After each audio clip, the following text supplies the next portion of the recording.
कैसे स्टेनोग्राफर्स सब लोग बढ़िया होंगे, मस्त होंगे। प्रैक्टिस चल रही होगी आप लोगों की। क्लासेस थोड़ी शेड्यूल में नहीं आ पा रही, धीरे धीरे शेड्यूल में कर लेंगे और पीछे का रिकवर कर लेंगे। अभी इस चैप्टर में आज की क्लास है और एक क्लास कल की है, 2 क्लासेस बची हैं, फिर हमारा चैप्टर कंप्लीट हो जाएगा। अभी करंटली हम इसमें पढ़ रहे हैं कि डाउनवर्ड एल हम कब कब बनाएंगे, है ना।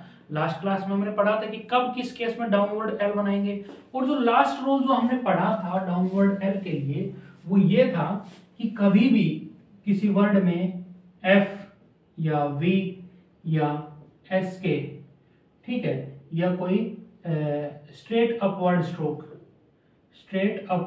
या स्ट्रेट अप स्ट्रोक बोल लो, ठीक है, ये सब आए और उसके बाद में प्लस एल के साउंड आए और उसके बाद में कोई वोवल नहीं होना चाहिए,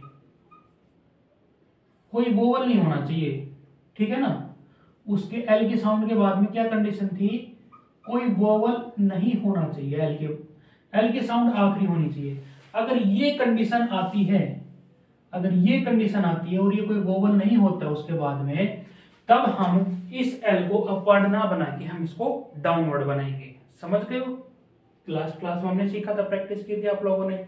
एफ वी एस के या कोई स्ट्रेट अपवर्ड स्ट्रोक या स्ट्रोक, उसके बाद में एल हो और उसके आगे कोई वोवल नहीं होना चाहिए। फिर अगर ये कंडीशन होती है तो हम इस एल को डाउनवर्ड बनाएंगे, ना कि अपवर्ड, यानी कि ऊपर से बनाना शुरू करेंगे और डाउनवर्ड बना के लाएंगे हम इसको इस टाइप से, ठीक है। ये हमारा रूल था। अब बात आती है कि अगर मान लीजिए वोवल आ गया तो क्या होगा, तो हम इसको अपवर्ड बनाएंगे। तब हम इसको क्या करेंगे, अपवर्ड बनाएंगे। कैसा बनाएंगे, अपवर्ड। अब ये वर्ड, ये जो रो देख रहे हैं आप, ये इसी के लिए है, ये वाली कंडीशन है, लेकिन आखिरी में सब में वोवल है। वोवल आ गया तो क्या करेंगे, हम इनको अपवर्ड बनाएंगे। ये चीज हम लोग सीखेंगे अभी, ठीक है। पहला वर्ड कौन सा है, फुली, एफ और ली, फुली और फुल, एफ एल और फुल, फेलो,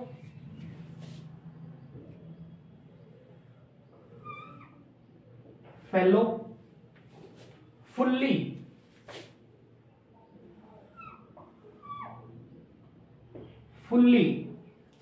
लवली,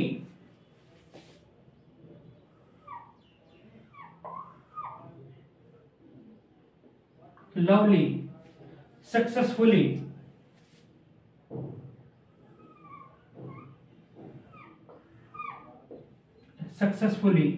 रिलाई,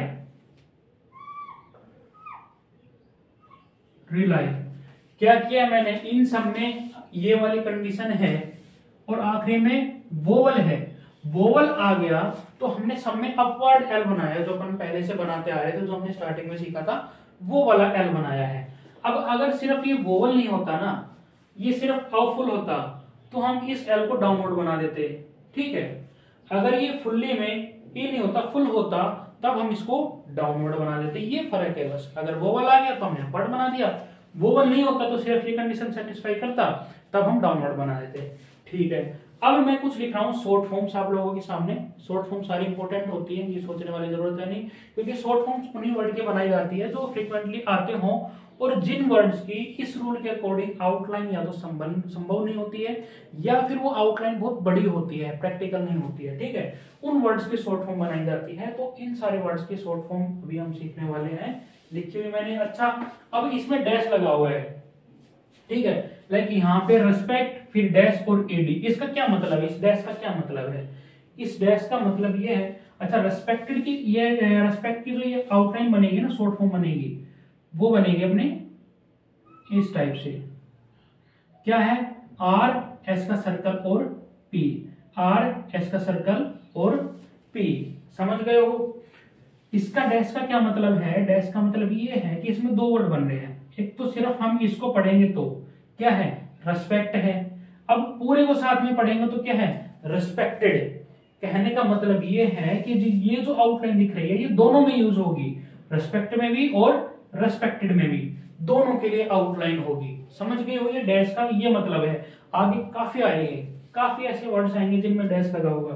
अच्छा, यहाँ पे एक वर्ड है, यहाँ पे एक वर्ड है जिसमें दो डैश लगे हुए हैं, दो डैश लगे हुए हैं। इसका क्या मतलब है? इसको सिर्फ इसको पढ़िए इंस्पेक्ट, फिर इसको पढ़िए इंस्पेक्टेड, ठीक है। फिर ईडी को हटा के और इंस्पेक्ट और आईएन को पढ़ेंगे तो क्या बनेगा? इंस्पेक्शन। क्या बनेगा? इंस्पेक्शन। इंस्पेक्ट, इंस्पेक्टेड और इंस्पेक्शन, ये जो इसकी आउटलाइन होगी वो तीनों वर्ड्स के लिए सेम होगी। ये है इसका कहने का मतलब। समझ रहे हो आप लोग?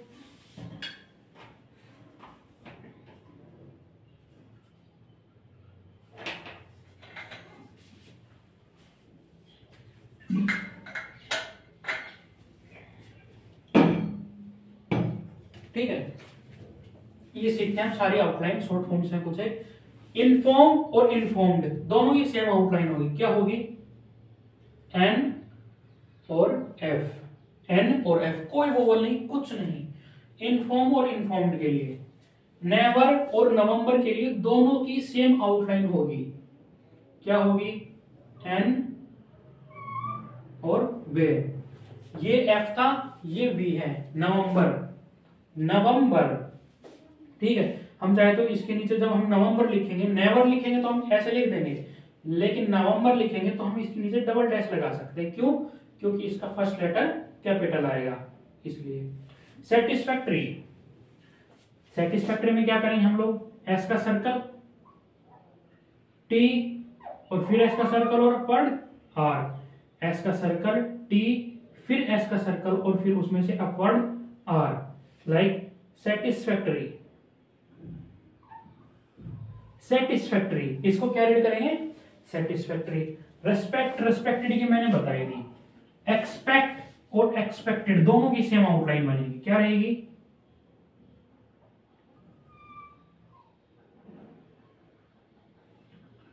के और एस का सर्कल और पी दोनों के लिए सेम आउटलाइन रहेगी, एक्सपेक्ट के लिए भी और एक्सपेक्टेड के लिए भी, दोनों के लिए। अभी है इंस्पेक्ट, इंस्पेक्टेड और इंस्पेक्शन। इनके लिए क्या बनेगी? एन, एस का सर्कल और पी, सिर्फ एन, एस का सर्कल, पी, इंस्पेक्ट, इंस्पेक्टेड और इंस्पेक्शन, तीनों के लिए एक आउटलाइन रहेगी। अब पता कैसे लगेगा? देखिए, मैक्सिमम वर्ड्स में पता लग जाता है, जब हम सेंटेंस को रीड करते हैं ना तब पता लग जाता है कि यहाँ पे इंस्पेक्ट की बात हो रही है, इंस्पेक्शन की बात हो रही है या इंस्पेक्टेड की बात हो रही है। लेकिन कुछ एक वर्ड्स होते हैं जिनमें थोड़ा सा डिफिकल्ट होता है समझना कि कब ये यूज होगा, कब इसका सेकेंड फॉर्म यूज होगी। उन केसेस में हम उनकी थोड़े सा डिफरेंस कर लेते हैं, आउटलाइंस में हम अलग अलग आउटलाइंस बना लेते हैं। अगर कुछ ऐसे वर्ड्स आएंगे तो मैं आप लोगों को आगे कराता चलूंगा उनकी अलग आउटलाइन भी। जैसे कि मैंने दैट के लिए और विद के लिए, वहन के लिए, विदाउट के लिए, चारों के लिए मैंने डिफरेंशिएट किया था चारों में कि आप लोग कैसे कैसे अलग कर सकते हो आउटलाइंस को। जनवरी, जे एन, जनवरी, डबल डैश लगा दो ताकि हमें पता रहे, ठीक है। फरवरी, फरवरी, एफ और बी, एफ और बी। टुगेदर, टू और गए का स्ट्रोक, टुगेदर। क्या है ये? टू और गए का स्ट्रोक। थोड़ा सा स्मॉल बनाना, मुझे ज्यादा लेंथी बना दिया, ठीक है, नॉर्मल लेंथ अपनी। Together, all together, all together में ये थोड़ा सा डार्क हो जाएगा, ऑल भी, ठीक है, और गए का स्ट्रोक आ जाएगा। टुगेदर में हमने टू लगाया है, देखिए इसके स्टार्टिंग में।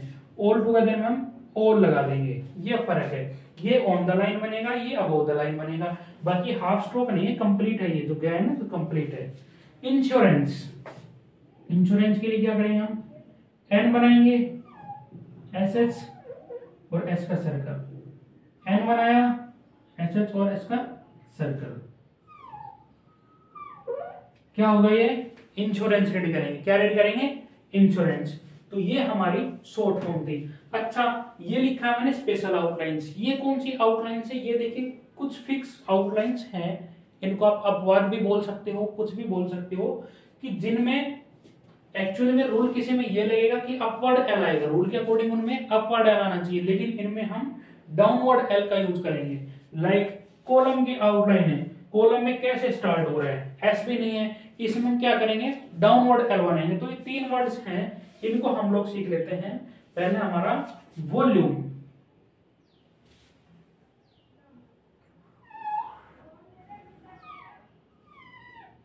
वॉल्यूम,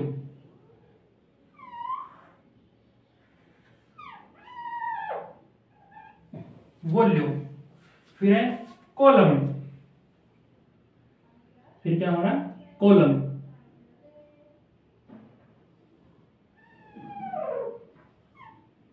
कॉलम, के एल और एम, फिर है फिल्म, फिल्म,